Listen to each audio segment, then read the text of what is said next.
I took like 4 or 5 of them with me though. I'll take it.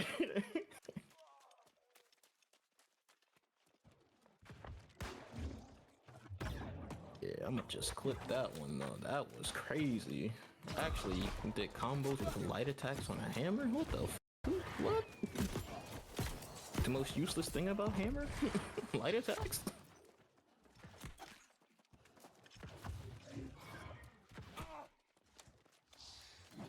Ooh, I need that ace off. I ain't gonna lie. Actually, no, I don't. What the fuck? How did you? Oh, that's not you. You're green. I was like, how the hell did you make it all the way up here? There's no way I ran through a trap on my mount. Okay.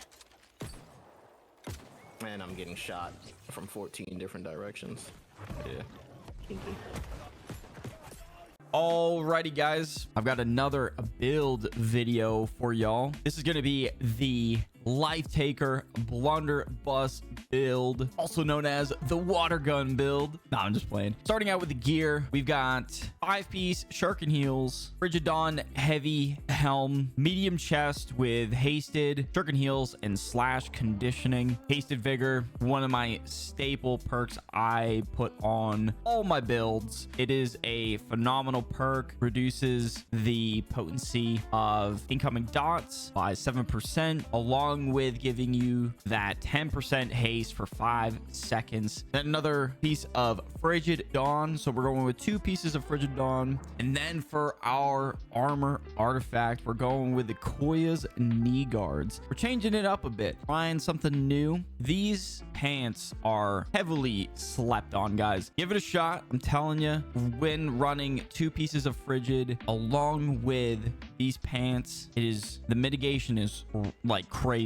You'll notice it off bat. So it's intrinsic perk, reinforced kneecaps. Incoming ranged attacks deal 13% less damage to you. That's basically almost 3 pieces of Ellie aversion. Very strong, very strong. And then it's got enchanted board, physical aversion. And then we went ahead and put Shark and Heels on to give us another piece, Shark and Heels. And lastly, I've got the heavy metal slips, and I put slowing tether on this. Slowing tether is a phenomenal perk, guys. You reduce the target's movement speed by 32% for 3 seconds, and it now inflicts disintegrate on application. Then we've got the Blunderbuss. This is what I'm running for this build. I went ahead and put on an augmented abyssal split gem to really stack into that void damage. And then it's got boreal attunement, keen speed, and leeching shrapnel blast. Now this artifact doesn't need any introduction. Y'all know what this artifact's all about. One of the strongest artifacts in the game right now,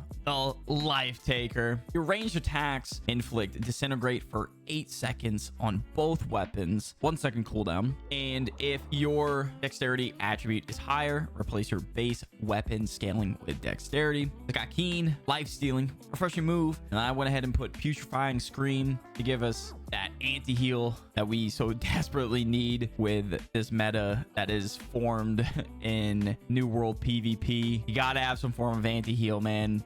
There's so many healers, and then there's healer builds that are very strong that can do damage as well. So being able to nullify their healing output and incoming healing is very important. Stone form, such a good heart rune. I love this heart rune. It's very good for outnumbered PvP, and also very good when going on the offensive. If you're dealing with an opponent that has a lot of CCs and stuns, you can go ahead and pop the stone form to secure the kill. For the amulet, I'm rocking the Hoplite amulet. Last week's build video, I tried out the Hoplite amulet with the perk unimpeded. I'm telling you guys, I've come to really like this perk, especially with a build like this one where I need to move as freely as possible. And honestly, I may in the future stick with this amulet going forward on the rest of my builds, just from the standpoint, you know, just the potency of slows on you are reduced by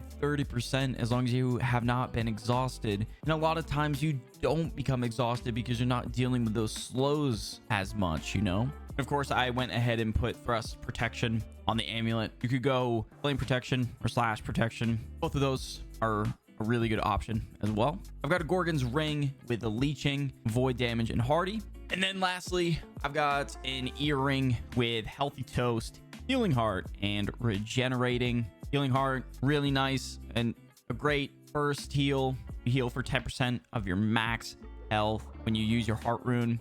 We'll be getting our heart rune back very quickly due to all of the dots that this build puts out. We'll be able to make some good use of this perk, healing heart. As far as our resistances go, I'm rocking 3 onyxes and 5 opals. Since I've got one piece with slash conditioning, I only am running 3 onyxes. Otherwise, I would probably drop an opal and put a moonstone in. You could do that too, but this setup is really nice. Like I always say in all my build videos, this is a template. You know, what works for me may not work for you. Be sure to tune it to your liking. We've got 7% slash damage, 7 strike, 22% thrust, 7% standard damage. That is your bleed resist, and then 11.5% across the board on elemental resist. As far as our attributes go, we've got 300 strength, 150 intelligence, 25 focus, and 160 con. With this attribute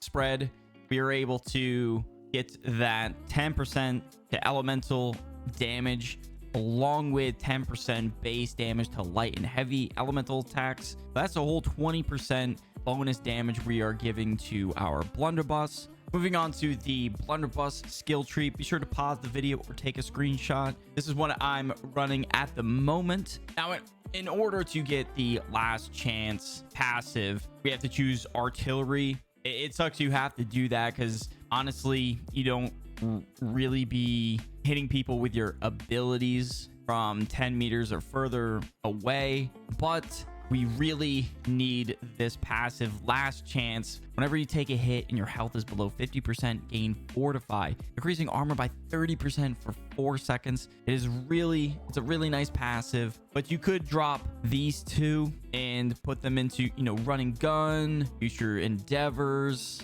You go fortifying aggression as well. Fortifying aggression may not be too bad also. Yeah, go ahead and give it a shot. And lastly, we've got the avoid gauntlet skill tree. Be sure to pause the video, take a screenshot. This is what I'm running at the moment. I think this is a very good setup for what we are trying to accomplish with this build. Now, some tips I could give you guys when running this build. Now, a lot of times I like to, you know, start out on the void gauntlet, hit him with that tether.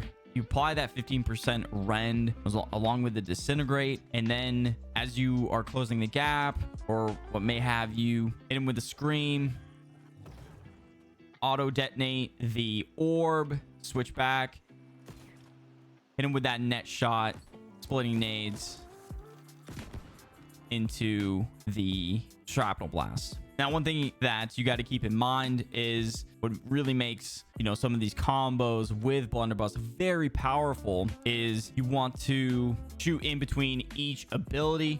That's why you don't want to shoot before the net shot. So you hit net shot, shoot, hit the splitting nades into the shrapnel blast, and then you can go ahead and shoot again right after the shrapnel blast. It does so much damage. And another thing, when you're dealing with people that tend to, you know, play back from you, and then, you know, just keep hitting them.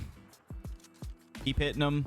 Don't be so quick to spam your abilities. Just by hitting those auto attacks, I'm telling you, you do crazy amounts of damage, along with just hitting that net shot to apply some good dots to them that bleed damage. It's like a truck, and then it's also giving you a lot of ult gen towards your heart rune, so that increases our survivability as well. All in all, guys, this build is a ton of fun. Don't get me wrong, you will probably get some hate in your DMs when running this build. It is pretty toxic, but it's a ton of fun and very, very strong. If you made it this far in the video, I really appreciate it. Be sure to drop a like and subscribe if you're new. We are on our way to 1,000 subs here on the channel. Y'all have been killing it with the support. I've been streaming almost every day over on Twitch, twitch.tv/emandidit. Down low in the description. I'd love to have you over there. And as always, guys, I'll catch y'all in the next one.